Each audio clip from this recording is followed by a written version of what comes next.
بلوچستان کے شہر ڈاڈر سے ہمارے نمائندہ سمیع اللہ جلبانی بلوچ کی رپورٹ کے مطابق ضلع بولان میں نئے تعلیمی سال کے آغاز کے ساتھ یونیسیف کے زیر اہتمام داخلہ مہم کے سلسلے میں آگاہی واک سیمینارز کا سلسلہ جاری ہے۔ اس حوالے سے مدرسہ عربیہ خلفائے راشدین رند علی ڈاڈر سے بھی آگاہی واک برآمد ہوا۔ واک میں یونیسیف کے ڈسٹرکٹ پروگرام مینیجر اعظم مری، ادارے کے سربراہ حافظ مولانا احمد خان خجک، انجمن تاجران ٹرانسپورٹ ایسوسی ایشن کے صدر اسلم جتوئی اور طلبہ کی کثیر تعداد شریک تھے۔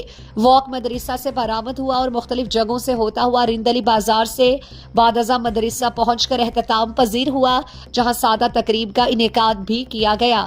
مقررین نے داخلہ مہم کے سلسلے میں آگاہی واک کو اہمیت دی۔